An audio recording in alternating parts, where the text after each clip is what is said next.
Hey guys, it's Lake. Okay, so first thing I want to say is I apologize if you hear a little bit of background noise because there are construction workers across the street. So today I want to give you guys a little video on my story with Meps because I found out there weren't a lot of videos that were either really good quality or just, assuring enough, because I like to look at a lot of videos to see what exactly I should expect. So my recruiter had picked me up around like 4:30 in the morning, and we went over to Meps and we were good, and the girls had stood in the line like behind the mat before entering in, and we were waiting, and the guys had stood behind us, and we were all in rows of 4. So we requested not to speak to the security guard and to put our stuff through the conveyor belt to get checked. Then we were in the metal detector and we were all good. And then we had to go put our stuff in baggage because we can't have our phones or anything with us. And then after that, we were told to go stand in line and wait to go have a briefing about like what to expect today, what's going to be happening. And they told us the number one thing is fraudulent enlistment, okay? Do not get caught saying something that you're not supposed to. Everything you said to your recruiter, you stick with it, okay? Because you can get in a lot of trouble. Because that means that you were lying or you didn't think of it until now. That forms lack of trust, and you could get disqualified if you mention something that you failed to mention to your recruiter, or you failed to write on your paper. And if your recruiter told you what to say, just stick with whatever he had told you or she had told you. Like, stick with that, because it's important that whatever you're saying is completely correct. You don't want to second guess yourself. So we had went in the briefing and they just told us everything that was going to happen. And after the briefing, that took forever, by the way. Not really forever. They were counting how many Navy people there were, and Army and Air Force and Marines. And then after that, we were told to go see our branch counselors and go ask for our next of kin information because that's needed. And if you don't have it, then you need to go get that because you're going to need it. Obviously, I just said that. And then you have to go up to the front desk after that and go get your files, because this is the paperwork that you are going to need all day. It includes it doesn't. It just includes your stuff, like your basic information along with your social security, which you should know because they're going to ask you that several times during the day. After you get that paperwork, you go upstairs and then you go check in, and they ask for your fingerprints, make sure you're you, verify your social security number for the first time. Then after that, you're going to go do your blood pressure and your pulse. Of course, it's going to be up. Mine was really high, and the guy had told me, you need to calm down. Then he took it again, and he told me, you need to calm down. Luckily, I didn't have to take that again, because I was freaking out, and I really had to pee, and it's already been like an hour and a half, I believe. They don't really tell you time in there as much. It's already been like an hour and a half, and I really had to go, because I'm a shy peer, and I'll get back to that later, but I had drank so much water just so I can go to the bathroom. So after the blood pressure and they check your pulse, you go into a medical briefing. Basically, just another thing that they're going to tell you, like, oh, you're going to go through this again, you're going to do this, how to write the date, because you have to write it like, the day I went was February 2nd, 2018, which was last Friday. So they made us write 2018-02-02, which is the year, the month, and then the day. You write that a lot. Don't mess it up. The only thing you need to know, social security number and how to write the date. That's it. That's all they ask you. And after that, you actually get you get a little breathalyzer thing, and there's like a tube along with some other paperwork that you have to fill out. It's basically saying, like, if you ever been depressed, have you ever been in the hospital, all that information that you told your recruiters, so stick with it, because that's important.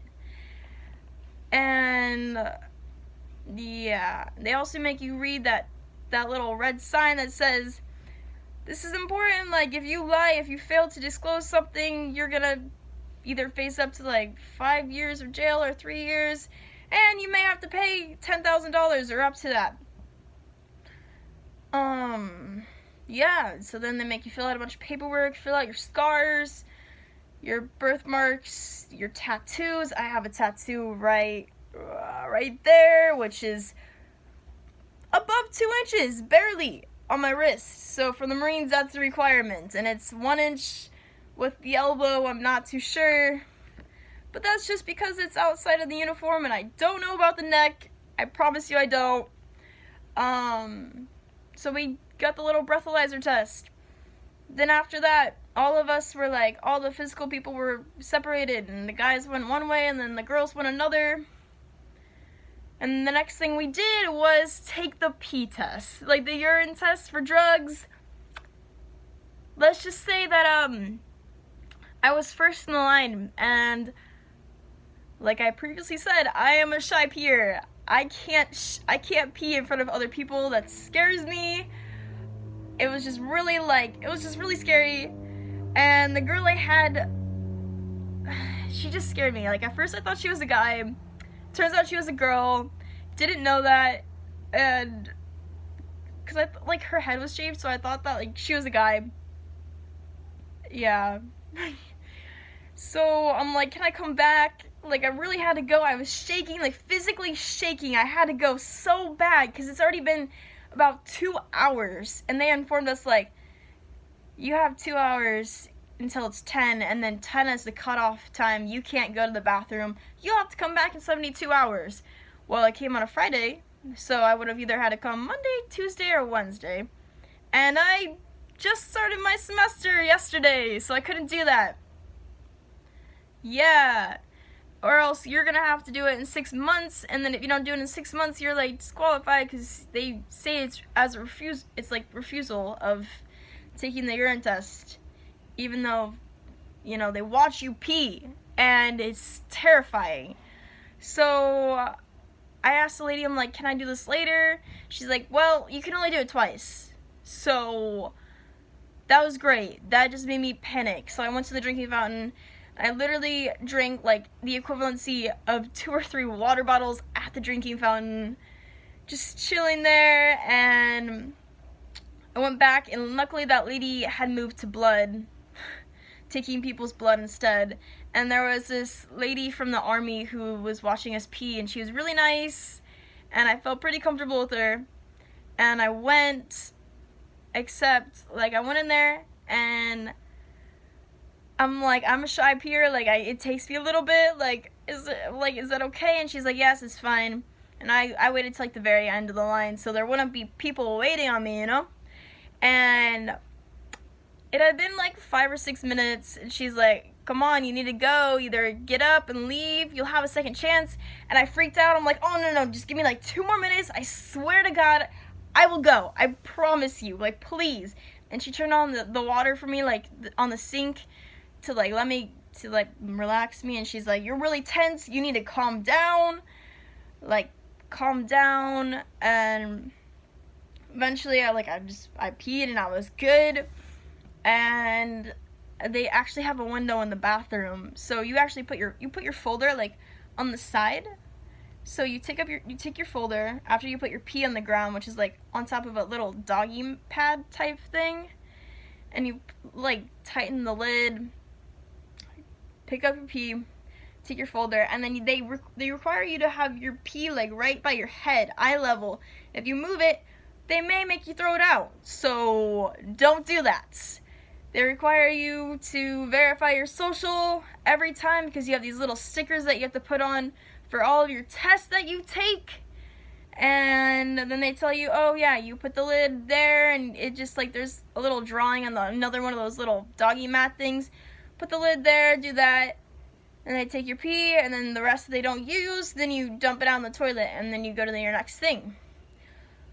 My next test was blood, and I must say, the two #1 fears I've always had was going to the bathroom and taking blood. So I go to blood, and they're like, "You're not scared of needles, right?" And I wrote down, "No, I'm not scared."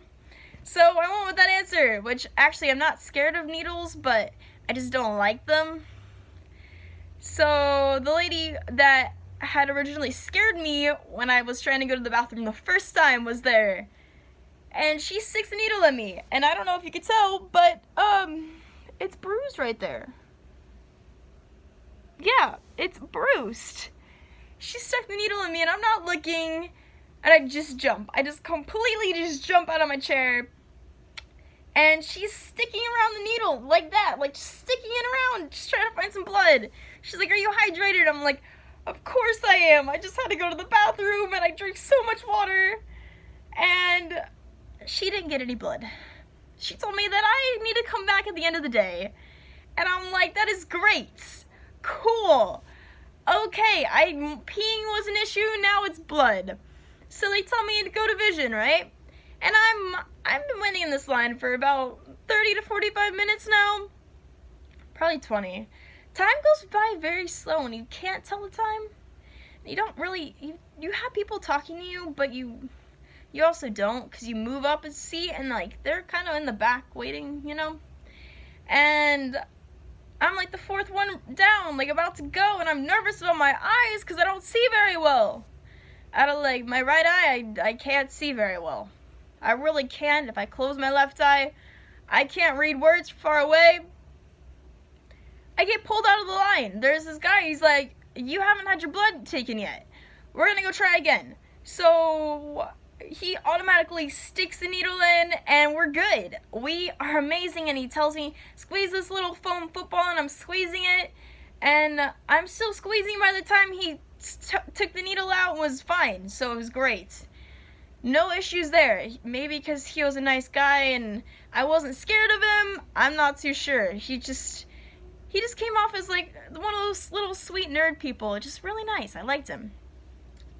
And after that, they told me to go to the ortho doctor, where they check to see if you have like gum cancer and stuff. Like they check your mouth, they check your ears, they check your eyeballs. My eyeballs were good. They reacted how they did with the flashlight. My teeth were good as well. When we got to ears, it was just really bad because I had a lot of earwax in my left ear. She couldn't see inside my ear, so she told me at the end of the day, "I'm gonna get an ear cleaning." Great. That is exactly what I wanted. Okay, so now they just told me that I had to wait till the end of the day for the blood and then the ears. Okay, cool. So yeah, but I just got my blood taken, so it was fine. It was good. And then I finally go back to vision after they took me out once or twice. And then the guy for hearing takes me out. He's like, "Okay, you're gonna go get your hearing test." And I walk in there and they have like these little booths, and there's like 2 or 3 other guys with me. And I'm so nervous right now because I'm so nervous about my eyes, and I get taken out of this one. I get taken out of that line to go to the other, and it's not like I can say like, I'm gonna take this one first. Doesn't work that way. They can take you out. So I go in this little booth, and it's like carpeted in there too. It's really cool actually. I liked it. I felt comfortable. I put on these headphones. Red goes on the right, blue goes on the left, and then I have this little buzzer thing, and all I hear is my heartbeat. That's all I hear is my heartbeat. I'm just like doo doo doo doo doo, and yeah. So pretty much, I passed it. Luckily, I wasn't even nervous about that, but I passed it. And there were like 1 or 2 times where I just kind of nervously clicked, and yeah. But I was good. I was good, and then I finally went to vision, and they took the colorblind test, see if I was colorblind, and I wasn't. Took the depth perception one. Pretty sure I failed it. I thought I did. I think the guy just let me go. I don't know. I thought I failed it. I couldn't really tell, but I was guessing, and he just let me go. Yeah, he was really nice. Then we got to the vision test. Couldn't see out of my right eye. Had to move it. He told me to read line 9A, and I'm like, I can't read anything. I can't see anything. And my left eye, he's like, read 9A, and I'm fine. And then he puts my eye up to like the little. If you ever had a vision test, he puts your little face up to the little like camera thing, and they try to clear out the picture for you to take a picture of your eyeball. And he did that, and I was good. I passed that too. They didn't tell me I failed, so good thing. Yeah, so they did that, and I was good. And then I was to go see the doctor, which is like the duck walk and weird movements like this, and I don't know, other stuff, and like standing up with one foot in the air, and you're moving it clockwise and counterclockwise, and you're bending over. Make sure, girls, that you have underwear, granny panty underwear, that is 2 sizes too big. Don't get some that fits you. Don't do that. 2 sizes too big, okay? Because you can get sent home for that. And they do, some branches luckily have clothes. They do. Some of them do. But yours might be the one that doesn't. Oh, and if you're also going to the one in LA, they're gonna ask you if you're a Marine. Are you LA Marines or are you OC Marines? I was OC Marines, and they'll tell you to make sure. Like, they'll tell you right before. Yeah, so I did that. They also make you drop on your knees. Like, drop on the ground on your knees, and then you have to pick yourself up on your knees, basically. You can't touch the ground. You can't step forward either. I got in trouble for that. And then for the duck walk, I forgot how it went. It's heel toe, and so you walk you do that 4 times, then you walk to the edge, you turn around, then you walk straight again, and when you're finally done, you do a final turn. That's important too, the final turn, okay? A lot of people forgot that, and they had to redo it. Luckily, I was not the first one, or else I would have failed. Remember that final turn. They make you do an exercise like this. This just some random ones. You should be fine. I wouldn't even worry about it. Then they make you strip down for the lady part, and they check your boobs, and they check right where your hips are. They just press down, and that's it. That's all they do. Everything else was pretty good. After that, you go to lunch. You go eat food. Oh, I forgot. They also make you walk on your heels, and they make you walk on your tiptoes. And they just made you do a lot of exercises, okay? It's pretty simple, though. I mean, the ones I told you, they were difficult for some people that I noticed. They made you squat on your toes. Pretty stuff that people don't do every day, but you should be fine. I wouldn't even worry about it.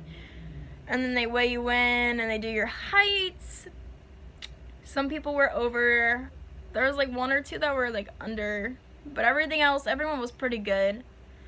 Then you went to lunch, and you eat a sandwich and a bag of chips and some cookies and soda, I think it was lemonade. I don't know. I got water.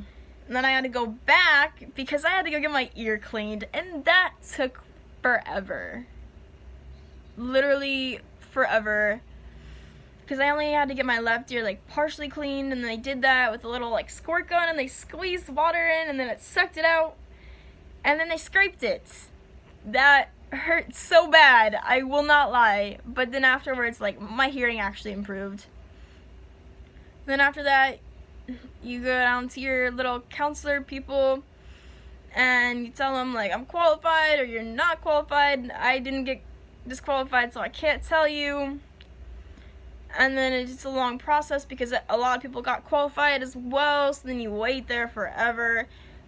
That's the part of the waiting that you want to talk to someone, because if you don't, then you're just kind of sitting there awkwardly, and it's just like, it's just really boring. Then after that, you get into another briefing, and they tell you how to do the pose for attention and at ease, and it's really simple. Basically, the attention one is like, you just kind of stand stiff, and your thumbs, like, you have, like, basically, like, I don't know if you'll see me, though, but you go like that, like, I don't know, I really have no idea, but that's just how your thumbs go, they're like that. And then at ease is you move your left leg to the left, and then you put your hands from your back like that, like thumb over thumb. So they make you do that, and then they make sure that you know what, I think it was either 81 or 83. That's really bad, I should know this, but I don't. They're gonna ask you, like, what is this? And you're gonna be like, fraudulent enlistment. They tell you exactly what to say.